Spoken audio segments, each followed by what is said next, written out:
Students, in the last video, I explained about the development of the seed, the different parts of the seed, and now we proceed to the last post fertilization change, that is, ovary develops into the fruit. The last post fertilization event is the formation of fruit, which is formed from the fertilized ovary, and the ovary wall becomes the wall of the fruit, and we call it as pericarp.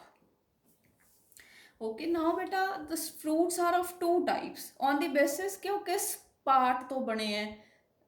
They are of two types. We have the true fruits and we have the false fruits. The fruits which are formed from the ovary, they are called as true fruits. ਜਿਵੇਂ ਆਪਾਂ ਸਾਰਾ process ਕੀਤਾ double fertilisation ਦਾ, ਜਿਹੜੇ fruits ovary ਤੋਂ ਬਣਦੇ ਆ they are called as true fruits. ਇਹਦੀ examples ਆ grapes, cucumber, mango, brinjal, tomato. Now, the second type will be the false fruits. Now, you will be surprised to listen to this term false fruits. Means the fruits which are not formed from the ovary, some other part of the flower is contributing towards fruit formation. That is, that it may, the fruit may be formed from thalamus. Thalamus was a swollen part ਜਿਹਨੂੰ ਆਪਾਂ receptacle ਵੀ ਕਿਹਾ ਸੀ, ਜਿਹਦੇ ਉੱਤੇ ਜਿਹੜੇ ਹੈ ਵਰਲਸ ਸਾਰੇ ਲੱਗੇ ਹੋਏ ਆ. ਕੇਲੈਕਸ, ਕਰੋਲਾ, ਰਾਈਟ. ਤਾਂ ਇਹਨਾਂ ਪਾਰਟਸ ਤੋਂ ਵੀ ਫਰੂਟਸ ਬਣ ਸਕਦੇ ਆ. So let's take the example strawberry, ਥੈਲਮਸ. ਜਿਹੜਾ ਆਪਾਂ ਸਟ੍ਰਾਬੇਰੀ ਖਾਂਦੇ ਹੋ ਕੀ ਹੈ? ਥੈਲਮਸ. ਐਪਲ ਕੀ ਹੈ? ਥੈਲਮਸ. ਪੀਅਰ ਕੀ ਹੈ? ਥੈਲਮਸ. ਮਲਬਰੀ, ਉਹਦੇ ਵਿੱਚ ਜਿਹੜਾ ਫਰੂਟ ਬਣਦਾ ਹੈ ਜਿਵੇਂ that is from the ਸੈਪਲਸ contribute. ਤਾਂ ਬੇਟੇ ਜਿਹੜੇ ਆਪਾਂ ਪਹਿਲਾਂ ਕਿਹਾ ਸੀਗਾ they are the non reproductive whorls. So sometimes ਜਾਂ ਤਾਂ ਇਹ ਇਕੱਲੇ ਹੀ ਜਾਂ ਇਹ ਓਵਰੀ ਦੇ ਨਾਲ ਲੱਗ ਕੇ ਫਰੂਟ ਬਣਾ ਦਿੰਦੇ ਆ. We call them as false fruits. Okay, am I clear about the true fruits and false fruits? then ਬੇਟੇ the fruits may be fleshy or they may be dry. fleshy ਮਤਲਬ ਜਿਨ੍ਹਾਂ ਦੇ ਵਿੱਚ ਜੂਸ ਹੁੰਦਾ, flash ਹੁੰਦਾ, mango, grapes, whatever. dry fruits ਜਿਵੇਂ ਆਪਾਂ groundnut, almonds, ਬਦਾਮ, ਕਾਜੂ, ਉਹ ਸਾਰੇ ਕੀ ਹੈ? dry fruits ਹੈ. ਉਹਨਾਂ ਦੇ ਵਿੱਚ ਵਾਟਰ ਕੰਟੈਂਟ ਹੈ ਜਿਹੜਾ ਉਹ ਪੂਰੀ ਡੀਹਾਈਡਰੇਸ਼ਨ ਹੋ ਜਾਂਦੀ ਹੈ. so they are called as dry fruits. Next, now why the fruits are formed? What is the significance? What are the advantages of fruit formation? Number one, ਕੁਦਰਤ ਨੇ ਉਹ ਸਭ ਤੋਂ ਪਹਿਲਾਂ ਤਾਂ ਆਪਦੇ ਲਈ, ਪਲਾਂਟਸ ਲਈ ਬਣਾਇਆ ਹੈ, ਨਾ ਕਿ ਹਿਊਮਨ ਬੀਇੰਗਸ ਲਈ. ਮਤਲਬ ਅੰਦਰ ਬੀਜ ਹੈ, ਠੀਕ ਹੈ, ਉਹਨੂੰ ਅਨਫੇਵਰੇਬਲ ਕੰਡੀਸ਼ਨਸ ਤੋਂ ਬਚਾਉਣ ਲਈ, ਠੀਕ ਹੈ. ਬੀਜ ਦੇ ਅੰਦਰ ਐਂਬਰੀਓ ਹੈ ਜਿਸ ਤੋਂ ਅੱਗੇ ਨਵਾਂ ਪਲਾਂਟ ਬਣਨਾ ਹੈ, ਤਾਂ ਉਹਨੂੰ ਬਚਾਉਣ ਲਈ ਉਹਦੇ ਬਾਹਰ ਇੱਕ ਪਰਤ ਬਣਾਤੀ which is the fruit. It protects the seed from unfavorable conditions and mechanical injury. Second is fruits help in the dispersal of seeds. अगर fruits ना होन ਤਾਂ seeds ਦਾ dispersal नहीं ਹੁੰਦਾ. For example, birds plants ਤੇ visit ਕਰਦੇ ਆ for fruits. ਜਦੋਂ fruit ਨੂੰ ਖਾਂਦੇ ਆ ਤਾਂ seeds ਨੀਚੇ ਗਿਰ ਜਾਂਦੇ ਆ and they germinate. ਠੀਕ ਹੈ. ਐਨੀਮਲਸ ਹੈ ਉਹ ਫਰੂਟਸ ਨੂੰ ਖਾਂਦੇ ਆ ਤਾਂ ਫਿਰ ਉਹ ਕਿਤੇ ਹੋਰ ਜਗ੍ਹਾ 'ਤੇ ਚਲੇ ਜਾਂਦੇ ਆ, ਉੱਥੇ ਉਹਨਾਂ ਦੇ ਫੀਕਲ ਮੈਟਰ 'ਚ ਜਿਹੜੇ ਸੀਡਸ ਆ ਉਹ ਬਾਹਰ ਆ ਕੇ ਦੇ ਜਰਮੀਨੇਟ ਇਨਟੂ ਨਿਊ ਪਲਾਂਟਸ. ਤਾਂ ਸੀਡਸ ਤੇ ਜਿਹੜਾ ਸੀਡਸ ਦਾ ਡਿਸਪਰਸਲ ਹੈ, ਠੀਕ ਹੈ, ਦੀ fruits help in that. Next, nutrition. ਹਾਂ, ਆਪਾਂ ਖਾਂਦੇ ਹਾਂ, ਆਪਾਂ ਨੂੰ ਵਾਈਟਾਮਿਨਸ, ਮਿਨਰਲਸ, ਸ਼ੂਗਰਸ, ਸਾਰਾ ਤੱਤ ਮਿਲਦੇ ਆ human beings as well as the animals. Next ਬੇਟੇ ਆਪਾਂ ਡਿਸਕਸ ਕਰ ਲੈਂਦੇ ਹਾਂ ਹੁਣ ਇੱਕ ਵਾਰ ਕਿ ਜਿਹੜਾ ਓਵਰੀ ਦੇ ਡਿਫਰੈਂਟ ਸਟਰਕਚਰ ਸੀ ਉਹਨਾਂ ਤੋਂ ਅੱਗੇ ਜਾ ਕੇ ਫਰਟੀਲਾਈਜੇਸ਼ਨ ਤੋਂ ਬਾਅਦ ਤੇ ਉਸ ਤੋਂ ਬਾਅਦ ਪੋਸਟ ਫਰਟੀਲਾਈਜੇਸ਼ਨ ਤੋਂ ਬਾਅਦ ਫਰੂਟ ਦੇ ਬਣ ਤੱਕ ਕੀ ਚੇਂਜਸ ਆਈਆਂ. ਸਭ ਤੋਂ ਪਹਿਲਾਂ ਓਵਰੀ ਬਣ ਗਈ ਫਰੂਟ, ਓਵਰੀ ਦੀ ਵਾਲ ਬਣ ਗਈ ਪੈਰੀਕਾਰਪ. ਕੀ ਬਣ ਗਈ? ਪੈਰੀਕਾਰਪ. ਤੇ ਬੇਟੇ ਮੈਂ ਮੇਜ਼ ਦੇ ਸੀਡ 'ਚ ਤੁਹਾਨੂੰ ਦੱਸਿਆ ਸੀ ਕਿ ਜਿਹੜੀ ਪੈਰੀਕਾਰਪ ਹੈ ਉਹ ਫਿਊਜ਼ ਹੀ ਹੋ ਗਈ. ਓਵਰੀ ਦੀ ਵਾਲ ਤੇ ਸੀਡ ਦੀ ਵਾਲ ਇੱਕ ਦੂਜੇ ਨਾਲ ਫਿਊਜ਼ ਹੀ ਹੋ ਜਾਂਦੀਆਂ ਉਹਨੂੰ ਆਪਾਂ. ਤੇ ਉਹਦੇ 'ਚ ਜਿਹੜਾ ਹੈਗਾ फिर पता नहीं लगता कि ओवरी दी वॉल है कि सीड दी वॉल है। But the wall of the ovary is called pericarp. And बेटे pericarp is of 3 types. Now pericarp बेटे it is further divided into 3 layers ਆਪਾਂ ਕਹਿ ਸਕਦੇ ਹਾਂ। ਜਿਹੜੀ ਸਭ ਤੋਂ ਬਾਹਰ ਵਾਲੀ ਹੁੰਦੀ ਹੈ ਦੈਟ ਇਜ਼ ਕਾਲਡ ਦੀ ਐਗਜ਼ੋਕਾਰਪ ਔਰ ਦ ਐਪੀਕਾਰਪ।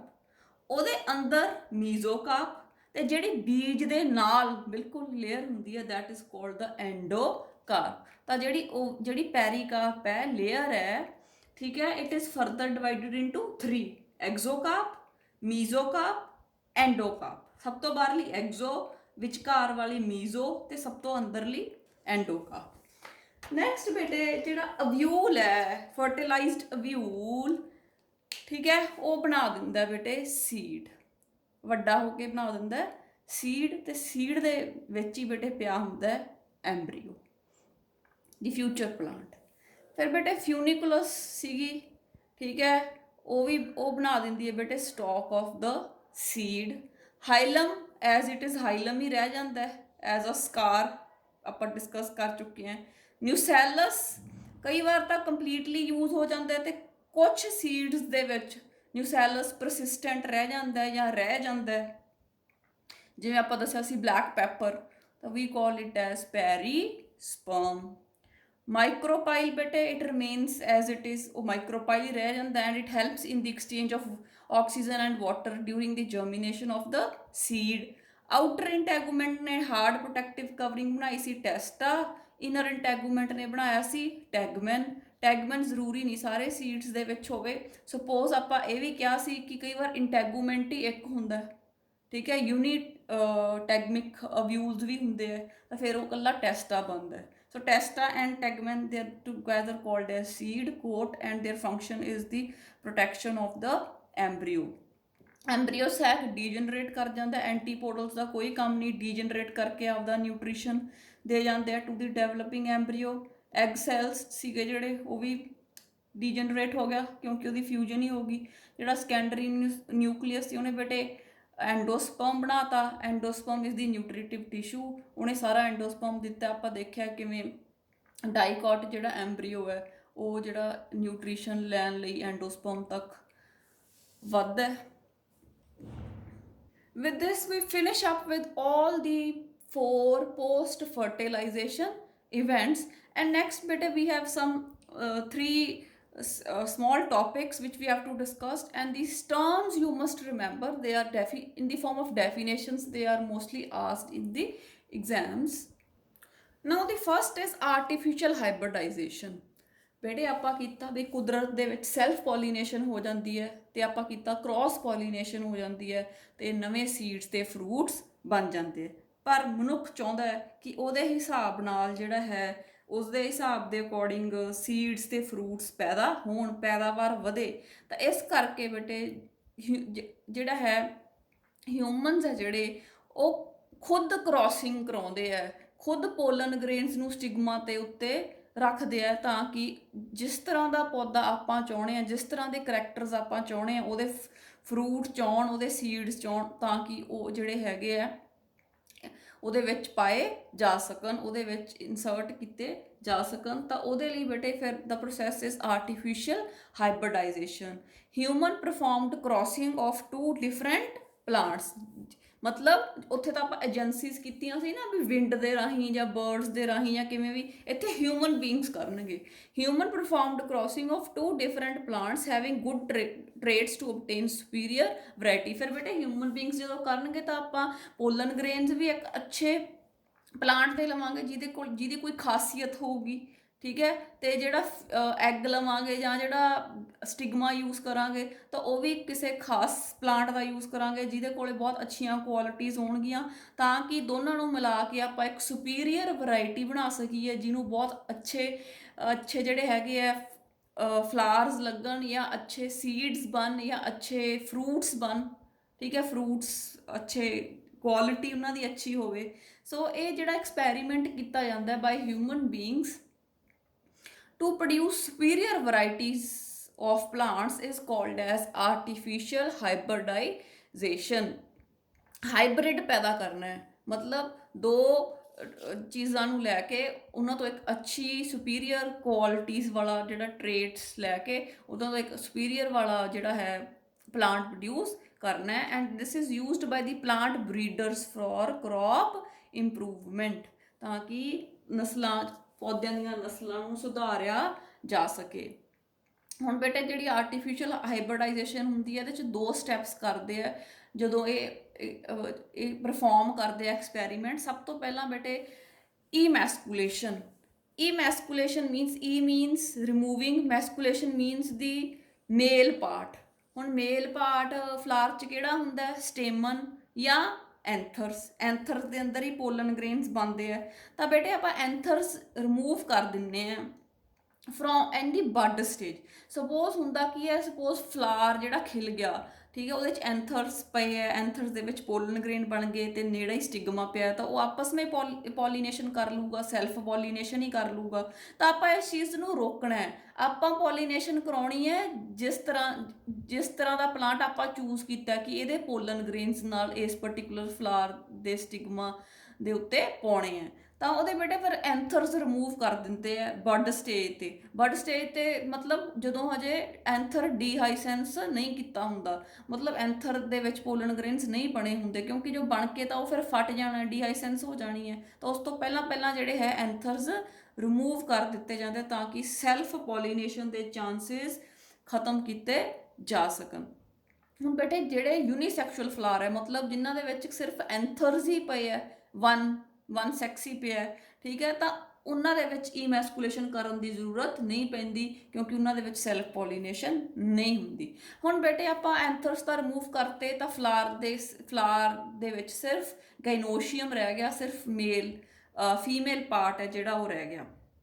ਉਸ ਤੋਂ ਬਾਅਦ ਬੇਟੇ ਜਦੋਂ ਉਹ ਕਰ ਦਿੰਦੇ ਆ ਨਾ ਰਿਮੂਵ, ਉਸ ਤੋਂ ਬਾਅਦ ਵੀ ਜਿਹੜਾ ਹੁਣ ਉਹ ਗਨੋਸ਼ੀਅਮ ਹੈ ਉਹਦੇ ਤੇ ਬੇਟੇ ਕਿਸੇ ਹੋਰ ਫਲਾਰ ਤੋਂ ਵੀ ਆ ਸਕਦੇ ਆ ਜਿਹੜੇ ਹੁੰਦੇ ਆ ਪੋਲਨ ਗ੍ਰੇਨਸ ਕਿਸੇ ਵੀ ਏਜੰਸੀ ਦੇ ਥਰੂ। ਇਸ ਕਰਕੇ ਉਹ ਫਲਾਰ ਨੂੰ ਇੱਕ ਜਿਹੜਾ ਹੈ ਬੈਗ ਦੇ ਨਾਲ ਇੱਕ ਛੋਟੇ ਜਿਹੇ ਸਾਈਜ਼ ਦਾ ਬੈਗ ਬਣਾ ਲੈਂਦੇ ਆ ਫਲਾਰ ਦੇ ਸਾਈਜ਼ ਦਾ, ਤੇ ਉਹਦੇ ਨਾਲ ਉਹਨੂੰ ਢੱਕ ਦਿੰਦੇ ਆ, ਉਹਨੂੰ ਕਵਰ ਕਰ ਦਿੰਦੇ ਆ।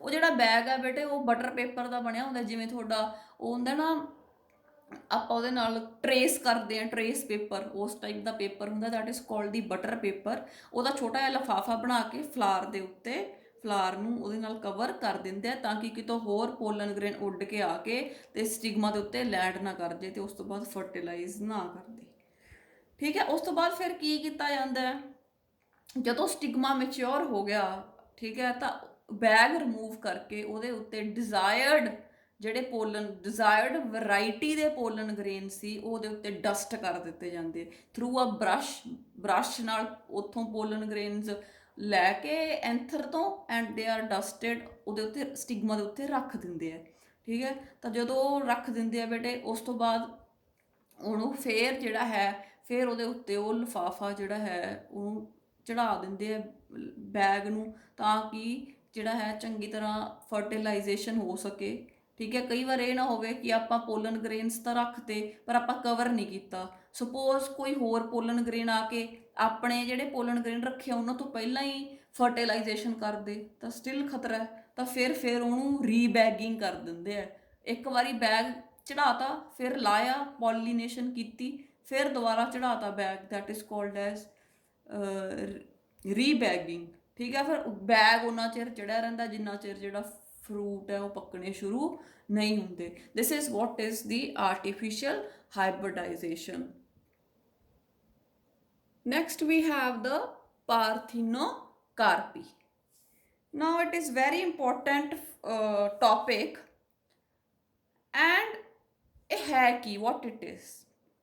ਬੇਟੇ ਹੁਣ ਤੱਕ ਆਪਾਂ ਕਰਕੇ ਆਏ ਕਿ ਜਿਹੜੇ ਫਰੂਟਸ ਹੈ ਉਹ ਫੇਰ ਹੀ ਬਣਨਗੇ ਅਗਰ ਫਰਟੀਲਾਈਜੇਸ਼ਨ ਹੁੰਦੀ ਹੈ, ਠੀਕ ਹੈ।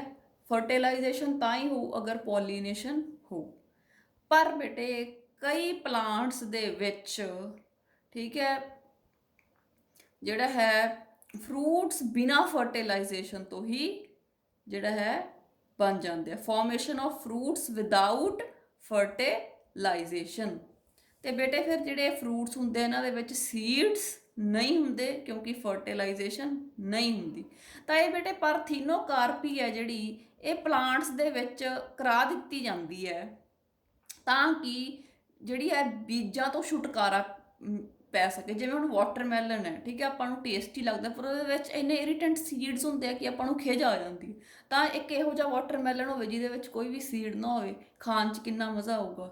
ਸੋ ਇੱਦਾਂ ਦਾ ਵਾਟਰਮੈਲਨ ਪ੍ਰੋਡਿਊਸ ਕਰਨਾ ਇਜ਼ ਕਾਲਡ ਐਜ਼ ਪਾਰਥੀਨੋਕਾਰਪੀ, ਠੀਕ ਹੈ। ਸੀਡਲੈਸ ਫਰੂਟਸ ਬਣ ਜਾਂਦੇ ਆ ਕਿਉਂਕਿ ਜਿਹੜਾ ਫਰੂਟ ਆ ਉਹ ਬਿਨਾਂ ਫਰਟੀਲਾਈਜੇਸ਼ਨ ਤੋਂ ਹੀ ਬਣਦਾ ਹੈ, ਠੀਕ ਹੈ। ਤਾਂ ਬੇਟੇ ਬਨਾਨਾ ਤੇ ਪਾਈਨਐਪਲਸ ਤਾਂ ਨੈਚੁਰਲੀ ਪਾਰਥੀਨੋਕਾਰਪੀ ਹੋ ਜਾਂਦੀ ਹੈ, ਪਰ ਲੈਬਸ ਦੇ ਵਿੱਚ ਜਿਹੜਾ ਹੈ ਪਾਰਥੀਨੋਕਾਰਪੀ ਕੀਤੀ ਜਾ ਸਕਦੀ ਹੈ through chemicals. If you remember ਆਪਾਂ ਪਿਛਲੇ ਸਾਲ ਪਲਾਂਟ ਗਰੋਥ ਹਾਰਮੋਨਸ ਕੀਤੇ ਸੀ ਤੇ ਆਪਾਂ ਕੀਤਾ ਸੀ ਆਕਸਿਨਸ ਐਂਡ ਜਿਬਰਲਿਨਸ। ਤਾਂ ਬੇਟੇ ਆਕਸਿਨਸ ਤੇ ਜਿਬਰਲਿਨਸ ਅਗਰ ਆਪਾਂ ਸਪਰੇ ਕਰ ਦਿਆਂਗੇ ਜਾਂ ਪੇਸਟ ਦੇ ਫਾਰਮ ਦੇ ਵਿੱਚ ਅਪਲਾਈ ਕਰ ਦਿਆਂਗੇ ਤਾਂ ਆਪਣੇ ਕੋਲੇ ਸੀਡਲੈਸ ਫਰੂਟਸ ਆ ਜਾਣਗੇ, ਠੀਕ ਹੈ। ਅਗਰ ਆਕਸਿਨਸ ਯੂਜ਼ ਕਰ ਰਹੇ ਹਾਂ ਤਾਂ ਸੀਡਲੈਸ ਟੋਮੈਟੋ ਤੇ ਪਾਈਨਐਪਲ ਆਪਾਂ ਲੈ ਸਕਦੇ ਹਾਂ। ਅਗਰ ਜਿਬਰਲਿਨਸ ਕਰ ਰਹੇ ਹਾਂ ਤਾਂ ਗ੍ਰੇਪਸ ਹੈ ਜਿਹੜੇ, seedless grapes can be obtained by using gibberellins. If you remember ਆਪਾਂ ਕੀਤਾ ਸੀ ਟੂ ਇੰਡਿਊਸ ਆਕਸਿਨਸ ਦਾ ਫੰਕਸ਼ਨ ਕੀਤਾ ਸੀ to induce parthenocarpy in pineapple in last year. So parthenocarpy ਹੈ ਵੀ ਸੀਡਸ ਤੋਂ ਬਚਣਾ, ਠੀਕ ਹੈ, ਤਾਂ ਬਿਨਾਂ ਫਰਟੀਲਾਈਜੇਸ਼ਨ ਤੋਂ ਫਰੂਟ ਪੈਦਾ ਕਰਨਾ। ਤਾਂ ਕੈਮੀਕਲੀ ਇੰਡਿਊਸ ਕੀਤੀ ਜਾ ਸਕਦੀ ਹੈ by using auxins and gibberellins. And always remember ਕਿ ਪਾਰਥੀਨੋਕਾਰਪੀ ਸਿਰਫ ਐਂਡ ਸਿਰਫ ਪਲਾਂਟਸ ਦੇ ਵਿੱਚ ਹੀ ਹੁੰਦੀ ਹੈ, ਓਨਲੀ ਇਨ ਪਲਾਂਟਸ। ਹੁਣ ਜਿਹੜਾ ਮੈਂ ਨੈਕਸਟ ਪ੍ਰੋਸੈਸ ਡਿਸਕਸ ਕਰ ਰਹੀ ਹਾਂ ਦੈਟ ਇਜ਼ ਪਾਰਥੀਨੋਜੈਨਸਿਸ। ਪਾਰਥੀਨੋਜੈਨਸਿਸ ਕੀ ਹੈ? ਪੂਰਾ ਇੰਡੀਵਿਜੂਅਲ ਬਣ ਜਾਣਾ, ਪੂਰਾ ਆਰਗੇਨਿਜ਼ਮ ਬਣ ਜਾਣਾ, ਠੀਕ ਹੈ, ਫਰੋਮ ਅਨਫਰਟੀਲਾਈਜ਼ਡ ਐਗ। ਅਨਫਰਟੀਲਾਈਜ਼ਡ ਐਗ ਮਤਲਬ ਮੇਲ ਗਮੀਟਸ ਦੀ ਤੇ ਫੀਮੇਲ ਗਮੇਟ ਦੀ ਫਿਊਜ਼ਨ ਹੀ ਨਹੀਂ ਹੁੰਦੀ, ਤਾਂ ਉਹਨੂੰ ਕਹਿੰਦੇ ਆ ਅਨਫਰਟੀਲਾਈਜ਼ਡ ਐਗ। ਹੁਣ ਬੇਟੇ ਜਿਹੜੇ ਹਨੀ ਬੀਜ਼ ਹੁੰਦੇ ਆ ਉਹਦੇ 'ਚ ਆਪਾਂ ਕਹਿੰਦੇ ਆ ਇੱਕ ਤਾਂ ਕੁਈਨ ਹੁੰਦੀ ਹੈ, ਇੱਕ ਡਰੋਨਸ ਹੁੰਦੇ ਆ, ਇੱਕ ਵਰਕਰਸ ਹੁੰਦੇ ਆ।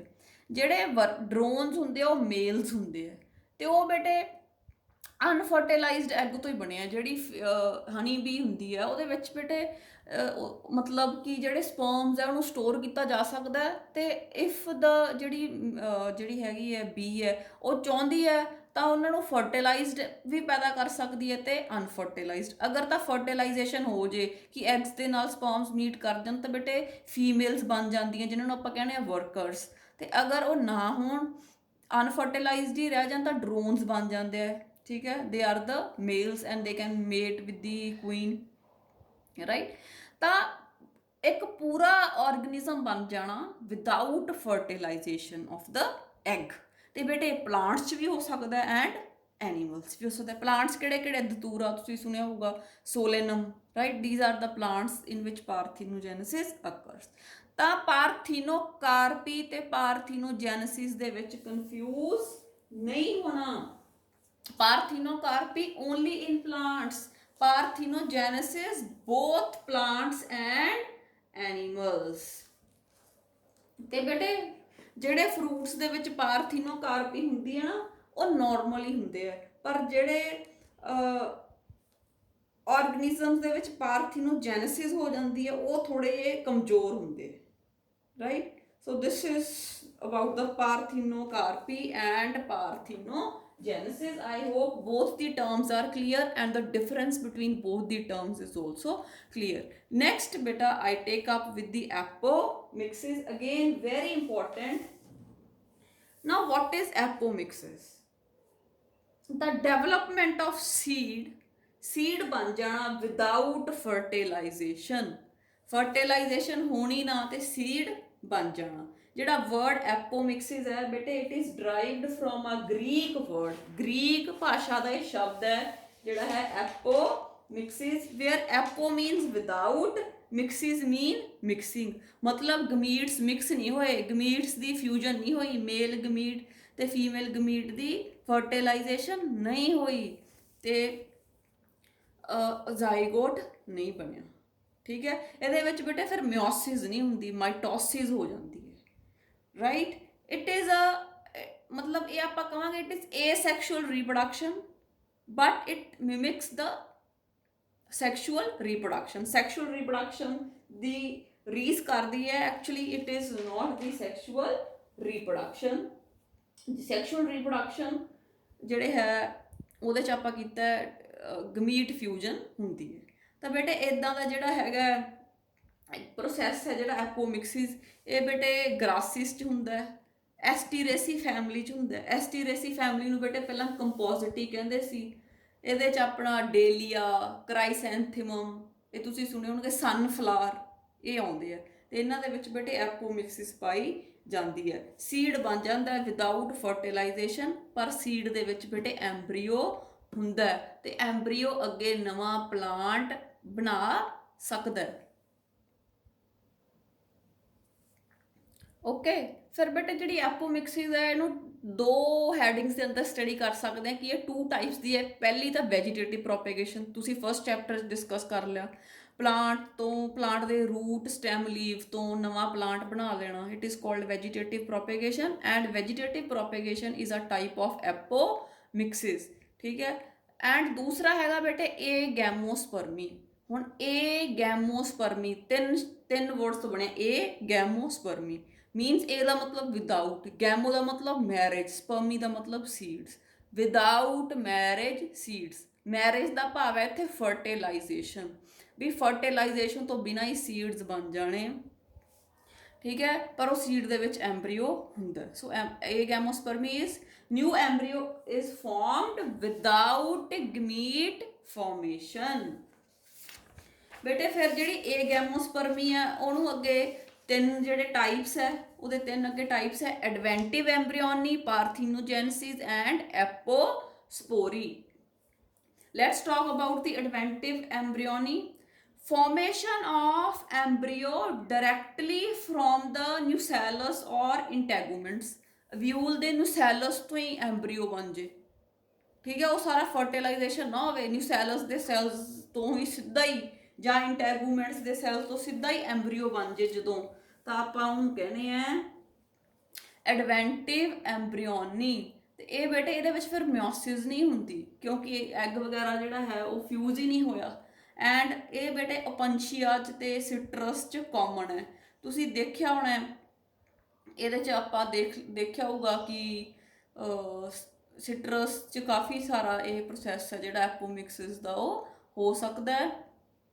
ਸੀਡਸ ਹੈ ਜਿਹੜੇ ਉਹ ਬਿਨਾਂ ਫਰਟੀਲਾਈਜੇਸ਼ਨ ਤੋਂ ਬਣ ਜਾਂਦੇ ਆ। Okay, next is parthenogenesis. Formation of embryo from an unfertilised egg. Egg fertilise ਹੀ ਨਾ ਹੋਵੇ ਫਿਰ ਵੀ ਐਂਬਰੀਓ ਬਣ ਜਾਏ, this is called as parthenogenesis, right. Next we have the apospory. Apospory 'ਚ ਬੇਟੇ ਹੈਗਾ formation of embryo from any other cell of the embryo sac. Embryo sac ਦਾ ਕੋਈ ਵੀ ਸੈੱਲ, ਜਿਵੇਂ ਸਿਨਰਜਿਡਸ, ਜਿਵੇਂ ਐਂਟੀਪੋਡਲਸ, ਉਹਨਾਂ ਤੋਂ ਬਣ ਜੇ ਜਿਹੜਾ ਹੈ ਐਂਬਰੀਓ, ਠੀਕ ਹੈ। ਡਾਇਰੈਕਟ ਨਾ ਬਣੇ ਫਰਟੀਲਾਈਜੇਸ਼ਨ ਕਿਉਂਕਿ ਹੋਈ ਨਹੀਂ। ਸੋ ਦਿਸ ਇਜ਼ ਕਾਲਡ ਦੀ ਐਪੋਮਿਕਸਿਸ। ਹੁਣ ਐਪੋਮਿਕਸਿਸ 'ਚ ਆਪਾਂ ਦੇਖਿਆ ਬੇਟੇ ਮੇਲ ਪੇਰੈਂਟ ਦਾ ਕੋਈ ਰੋਲ ਨਹੀਂ। ਦੇਅਰਫੋਰ ਜਿਹੜੇ ਆਫਸਪ੍ਰਿੰਗਸ ਪੈਦਾ ਹੋ ਰਹੇ ਆ they are similar to the female parent, ਠੀਕ ਹੈ। ਫੀਮੇਲ ਪੇਰੈਂਟ ਦੇ ਜਮਾਂ ਫੀਮੇਲ ਪੇਰੈਂਟ ਵਰਗੇ ਕਿਉਂਕਿ ਮੇਲ ਪੇਰੈਂਟ ਦਾ ਕੋਈ ਰੋਲ ਹੀ ਨਹੀਂ ਸੀ। ਤਾਂ ਕਰਕੇ ਬੇਟੇ ਇਹ ਜਿਹੜੇ ਹੈਗੇ ਆ, ਜਿਹੜੀ ਐਪੋਮਿਕਸਿਸ ਹੈ ਜਦੋਂ ਕ੍ਰੌਪ ਪਲਾਂਟਸ ਦੇ ਵਿੱਚ ਕਰਾ ਦਿੱਤੀ ਜਾਂਦੀ ਹੈ ਤਾਂ ਫੀਮੇਲ ਵਾਲੇ ਕਰੈਕਟਰਸ ਜਿਹੜੇ ਅੱਛੇ ਕਰੈਕਟਰਸ ਹੈ ਉਹ ਉਸੇ ਤਰ੍ਹਾਂ ਹੀ ਰੱਖੇ ਜਾ ਸਕਦੇ ਆ। ਤਾਂ ਇਸੇ ਕਰਕੇ ਬੇਟੇ ਫਿਰ ਜਿਹੜਾ ਹੈ ਹਾਈਬ੍ਰਿਡ ਸੀਡਸ ਦਾ ਅੱਜ ਕੱਲ੍ਹ ਕਾਫੀ ਜਿਹੜਾ ਹੈ ਟਰੈਂਡ ਹੈ, ਕਿਉਂਕਿ ਜਿਹੜੀਆਂ ਹਾਈਬ੍ਰਿਡ ਵੈਰਾਈਟੀਜ਼ ਹੈ ਉਹ ਜ਼ਿਆਦਾ ਝਾੜ ਦੇ ਸਕਦੀਆਂ, ਠੀਕ ਹੈ। ਅਤੇ ਇਸ ਕਰਕੇ ਉਹ ਲਾਈਆਂ ਜਾਂਦੀਆਂ, ਠੀਕ ਹੈ। ਵੀ ਜਿਹੜੀਆਂ ਆਪਾਂ ਵੈਜੀਟੇਬਲਸ ਲਾਉਣੇ ਹੈ, ਸੀਰੀਅਲਸ ਲਾਉਣੇ ਹੈ, ਇਹ ਸਾਰੇ ਕੀ ਹੁੰਦੇ ਆ ਹਾਈਬ੍ਰਿਡ ਸੀਡਸ। ਅੱਜ ਕੱਲ੍ਹ ਆਪਾਂ ਸੁਣਦੇ ਹਾਂ ਵੀ ਹਾਈਬ੍ਰਿਡ ਸੀਡ ਲਾਏ ਹੈ। ਬੇਟੇ ਹੁਣ ਹਾਈਬ੍ਰਿਡ ਸੀਡ 'ਚ ਇੱਕ ਪ੍ਰੋਬਲਮ ਹੁੰਦੀ ਹੈ ਕਿ ਜਿਹੜਾ ਹਾਈਬ੍ਰਿਡ ਸੀਡ ਹੈ ਉਹ ਇੱਕ ਵਾਰੀ ਲਾਇਆ ਜਾ ਸਕਦਾ ਹੈ, ਠੀਕ ਹੈ। ਜਿਹੜੇ ਸੀਡਸ ਹੈ ਹਾਈਬ੍ਰਿਡ ਪਲਾਂਟ ਦੇ ਕਲੈਕਟ ਕੀਤੇ ਹੁੰਦੇ ਆ ਉਹ ਅੱਗੇ ਦੀ ਅੱਗੇ ਨਹੀਂ ਲਗਾਏ ਜਾ ਸਕਦੇ। ਤਾਂ ਹਾਈਬ੍ਰਿਡ ਸੀਡਸ ਦੀ ਜਿਹੜੀ ਪ੍ਰੋਡਕਸ਼ਨ ਹੈ ਉਹ ਕਾਫੀ ਕੋਸਟਲੀ ਹੋ ਜਾਂਦੀ ਹੈ। ਅਤੇ ਇਸ ਕਰਕੇ ਜੇ ਆਪਾਂ ਐਪੋਮਿਕਸਿਸ ਕਰ ਲਈਏ ਹਾਈਬ੍ਰਿਡ ਸੀਡਸ ਦੇ ਵਿੱਚ ਵੀ ਐਪੋਮਿਕਸਿਸ ਕਰ ਲਈਏ ਤਾਂ ਮਦਰ ਵਾਲੇ ਕਰੈਕਟਰਸ ਨੂੰ ਜਿਹੜਾ ਹੈਗਾ ਅੱਗੇ ਜਿਹੜਾ ਹੈ ਇੰਟਰੋਡਿਊਸ ਕਰਾ ਕੇ ਅੱਛੀ ਤਰ੍ਹਾਂ ਦੀਆਂ ਵੈਰਾਈਟੀਜ਼ ਜਿਹੜੀਆਂ ਹੈ ਉਹ ਪੈਦਾ ਕੀਤੀਆਂ ਜਾ ਸਕਦੀਆਂ। ਤੇ ਐਪੋਮਿਕਸਿਸ ਦੇ ਜਿਹੜੇ ਐਪੋਮਿਕਸਿਸ ਤੋਂ ਐਂਬਰੀਓਸ ਪੈਦਾ ਹੁੰਦੇ ਹੈ, ਠੀਕ ਹੈ, ਇਹ ਬੇਟੇ ਇਨਫੈਕਸ਼ਨ ਫ੍ਰੀ ਹੁੰਦੇ ਹੈ, ਠੀਕ ਹੈ, ਕਿਉਂਕਿ ਇਹਨਾਂ ਦੇ ਵਿੱਚ ਕਿਸੇ ਵੀ ਤਰ੍ਹਾਂ ਦੀ ਗਮੀਟ ਫਿਊਜ਼ਨ ਨਹੀਂ ਹੁੰਦੀ, so they are infection free. Our next topic is polyembryony. ਬੇਟੇ as it is cleared from the ਜਿਹੜਾ ਹੈ term ਤੋਂ ਹੀ ਪਤਾ, poly means many, embryony means embryos, many embryos. This is occurrence of more than 2 embryos in a seed. ਮਤਲਬ ਇੱਕ ਐਮਬਰੀਓ ਤਾਂ ਹੁੰਦਾ ਹੀ ਹੁੰਦਾ, ਉਸ ਤੋਂ ਜ਼ਿਆਦਾ ਐਮਬਰੀਓਸ ਕਿਸੇ ਵੀ ਸੀਡ 'ਚ ਹੁੰਦੇ ਆ, ਠੀਕ ਹੈ, ਉਹਨੂੰ ਆਪਾਂ ਕਹਿੰਦੇ ਆ ਪੋਲੀ ਐਮਬਰੀਓਨੀ, ਠੀਕ ਹੈ। ਬਣੇ ਉਹ ਇੱਕੋ ਹੀ ਐਗ ਤੋਂ ਹੈ, ਵਨ ਫਰਟੀਲਾਈਜ਼ਡ ਐਗ ਤੋਂ ਹੀ ਬਣਿਆ, ਪਰ ਵੈਸੇ ਉਹਦੇ 'ਚ ਇੱਕ ਐਮਬਰੀਓ ਬਣਨਾ ਸੀ, ਪਰ ਇੱਕ ਤੋਂ ਜ਼ਿਆਦਾ ਐਮਬਰੀਓਸ ਬਣ ਜਾਣ ਤਾਂ ਉਹਨੂੰ ਕਹਿੰਦੇ ਆ ਪੋਲੀ ਐਮਬਰੀਓਨੀ। ਐਂਡ ਬੇਟੇ ਸਭ ਤੋਂ ਪਹਿਲਾਂ ਡਿਸਕਵਰਡ ਕੀਤਾ ਸੀ Leeuwenhoek in 1719 in the citrus. And ਬੇਟੇ ਪੋਲੀ ਜਿਹੜੀ ਪੋਲੀ ਐਮਬਰੀਓਨੀ ਹੈ, it is further of 3 types. The first type is cleavage polyembryony. बेटे ਆਪਾਂ ਕਈ ਵਾਰ ਦੇਖਦੇ ਆਂ ਵੀ ਹਿਊਮਨ ਬੀਇੰਗਸ ਦੇ ਵਿੱਚ ਵੀ ਟਵਿਨਸ ਪੈਦਾ ਹੁੰਦੇ ਆ, ਉਹ ਕੀ ਹੈ, 2 ਐਮਬਰੀਓਸ ਬਣ ਜਾਂਦੇ ਆ ਇੱਕੋ ਸਮੇਂ ਤੇ, ਜਾਂ ਕਈ ਵਾਰ ਕਾਫੀ 3-4 ਬੱਚੇ ਬਣ ਜਾਂਦੇ, ਉਹ ਕੀ ਹੈ polyembryony. Many embryos are formed at one time. ਜਾਂ ਆਪਾਂ ਦੇਖਦੇ ਆਂ ਵੀ ਕਈ ਵਾਰ ਇੱਕ ਵੱਡਾ ਸੰਤਰਾ ਹੁੰਦਾ, ਉਹਦੇ ਨਾਲ ਛੋਟਾ ਜਿਹਾ ਸੰਤਰਾ ਜੁੜਿਆ ਪਿਆ ਹੁੰਦਾ, ਠੀਕ ਹੈ, so that is polyembryony. So let's discuss the different types of the polyembryony. 4 types we have. First is the cleavage polyembryony. ਇਹਦੇ 'ਚ ਕੀ ਹੁੰਦਾ ਬੇਟੇ, ਜਦੋਂ ਜ਼ਾਈਗੋਟ ਬਣ ਜਾਂਦਾ ਨਾ ਤਾਂ ਉਸ ਤੋਂ ਬਾਅਦ ਜ਼ਾਈਗੋਟ ਹੈ ਜਿਹੜਾ ਉਹ ਦੋਵਾਂ 'ਚ ਟੁੱਟ ਜਾਂਦਾ ਹੈ, ਠੀਕ ਹੈ, 2 or more ਐਮਬਰੀਓਸ 'ਚ ਸਪਲਿਟ ਹੋ ਜਾਂਦਾ ਹੈ, ਠੀਕ ਹੈ, ਉਹਦੇ ਪਾਰਟਸ, ਤੇ ਹਰ ਇੱਕ ਪਾਰਟ ਇੱਕ ਪ੍ਰੋ ਐਮਬਰੀਓ ਦੀ ਤਰ੍ਹਾਂ ਬਿਹੇਵ ਕਰਨ ਲੱਗ ਜਾਂਦਾ। ਜ਼ਾਈਗੋਟ ਦੀ ਡਿਵੀਜ਼ਨ ਹੋ ਜਾਂਦੀ ਹੈ into many parts and every part start behaving as a new embryo. ਤਾਂ ਇਹ ਬੇਟੇ ਜ਼ਿਆਦਾਤਰ ਜਿਮਨੋਸਪਰਮ 'ਚ ਹੁੰਦਾ, ਐਂਜੀਓਸਪਰਮ 'ਚ ਜ਼ਿਆਦਾ ਕਲੀਵੇਜ ਪੋਲੀਐਮਬਰੀਓਨੀ ਨਹੀਂ ਹੁੰਦੀ। Next we have the simple polyembryony. ਇਹ ਕੀ ਹੁੰਦਾ ਬੇਟੇ, ਕਈ ਵਾਰ ਐਮਬਰੀਓਸ ਹੈ ਕਿ ਜ਼ਿਆਦਾ ਬਣ ਜਾਂਦੇ ਹੈ ਜਾਂ ਐਗ ਹੀ ਜ਼ਿਆਦਾ ਪਏ ਹੁੰਦੇ ਹੈ, ਜਿਵੇਂ ਬਰਾਸਿਕਾ ਜਿਹੜੀ ਸਰੋਂ ਹੈ, ਠੀਕ ਹੈ, ਇਹਦੇ ਵਿੱਚ ਕੀ ਹੈ, ਓਵਰੀ ਦੇ ਅੰਦਰ ਐਮਬਰੀਓਸ ਹੈ ਕਿ ਜ਼ਿਆਦਾ ਹੁੰਦੇ ਆ ਤੇ ਐਗ ਵੀ ਜ਼ਿਆਦਾ ਹੋਣਗੇ ਤਾਂ ਫਿਰ ਜ਼ਿਆਦਾ ਐਮਬਰੀਓਸ ਪੈਦਾ ਹੁੰਦੇ ਆ। We call it as simple polyembryony. Then we have the mixed polyembryony. ਇਹਦੇ ਵਿੱਚ more than 1 pollen tube entering in the ovule, ਠੀਕ ਹੈ, ਵੀ ਆਪਾਂ ਇਹ ਕੀਤਾ ਸੀ ਵੀ ਇੱਕ ਪੋਲਨ ਟਿਊਬ ਐਂਟਰ ਹੋਊਗੀ ਤੇ 2 ਮੇਲ ਗਮੀਟਸ ਰਿਲੀਜ਼ ਕਰ ਦੂਗੀ, ਪਰ ਕਈ ਵਾਰ ਕੀ ਹੁੰਦਾ ਬੇਟੇ, ਇੱਕ ਪੋਲਨ ਟਿਊਬ ਤਾਂ ਐਂਟਰ ਕਰੀ, ਉਹਨੇ ਰਿਲੀਜ਼ ਕਰਤੇ ਤੇ ਉਹਨਾਂ ਦੀ ਤਾਂ ਫਿਊਜ਼ਨ ਹੋ ਗਈ, ਪਰ ਕਈ ਵਾਰ ਕੋਈ ਹੋਰ ਪੋਲਨ ਟਿਊਬ ਆ ਗਈ ਤੇ ਉਹਨੇ ਸਿਨਰਜਿਡ ਹੀ ਫਰਟੀਲਾਈਜ਼ ਕਰਤਾ, ਜਿਹੜਾ ਸਿਨਰਜਿਡ ਇੱਕ ਸੈੱਲ ਪਿਆ ਸੀ, ਠੀਕ ਹੈ, ਤਾਂ ਜਦੋਂ ਉਹ ਹੋ ਜਾਂਦਾ ਤਾਂ this is called as mixed polyembryony. ਫਿਰ ਵੀ ਜ਼ਿਆਦਾ ਐਮਬਰੀਓਸ ਬਣ ਜਾਂਦੇ, ਇੱਕ ਤਾਂ ਉਧਰੋਂ ਹੀ ਬਣ ਜੂਗਾ ਜਦੋਂ ਡਬਲ ਫਰਟੀਲਾਈਜੇਸ਼ਨ ਹੋ ਗਈ, ਤੇ ਇਹਦੇ ਤੋਂ ਜਦੋਂ ਸਿਨਰਜਿਡ ਫਿਊਜ਼ ਕਰਤਾ ਇੱਕ ਇੱਧਰੋਂ ਐਮਬਰੀਓ ਆ ਜਾਂਦਾ। ਨੈਕਸਟ ਇਜ਼ ਐਡਵੈਂਟਿਵ ਪੋਲੀਐਮਬਰੀਓਨੀ, ਮਤਲਬ ਨਿਊਸੈਲਸ ਤੋਂ ਜਾਂ ਇੰਟੈਗੂਮੈਂਟਸ ਤੋਂ ਹੀ ਸਿੱਧਾ ਹੀ ਐਮਬਰੀਓ ਬਣ ਜਾਣ। ਇਹ ਬੇਟੇ ਮੈਂਗੋ 'ਚ, ਸਿਟਰਸ 'ਚ, ਓਪੰਚੀਆ 'ਚ ਇਹ ਜਿਹੜਾ ਐਡਵੈਂਟਿਵ ਪੋਲੀਐਮਬਰੀਓਨੀ ਪਾਈ ਜਾਂਦੀ ਹੈ। So I hope this is also clear ਕਿ ਜਿਹੜਾ ਆਪਾਂ ਕਰ ਲਿਆ ਪੋਲੀਐਮਬਰੀਓਨੀ, ਕਿ ਜਿਹੜਾ ਸਪਲਿਟਿੰਗ ਆਫ 1 ਐਮਬਰੀਓ ਇਨਟੂ 2 ਔਰ ਮੋਰ ਐਮਬਰੀਓਸ, ਠੀਕ ਹੈ, ਕਈ ਵਾਰ ਐਦਾਂ ਵੀ ਹੋ ਜਾਂਦਾ ਵੀ ਐਮਬਰੀਓ ਅੱਗੇ ਟੁੱਟ ਜਾਂਦਾ, ਤਾਂ ਆਪਾਂ ਡਿਫਰੈਂਟ ਟਾਈਪਸ ਕਰ ਲਈਆਂ। ਪੋਲੀ ਮੀਨਸ ਮੈਨੀ, ਐਮਬਰੀਓਨੀ ਮੀਨਸ ਐਮਬਰੀਓਸ, ਤਾਂ ਇੱਕੋ ਸਮੇਂ ਤੇ ਕਾਫੀ ਜ਼ਿਆਦਾ ਐਮਬਰੀਓਸ ਬਣ ਜਾਂਦੇ ਆ। This is called as polyembryony. And with this we finish up the chapter. I hope you all must have understood the topics clearly, and if you have any queries, please you can contact me on my number or WhatsApp group.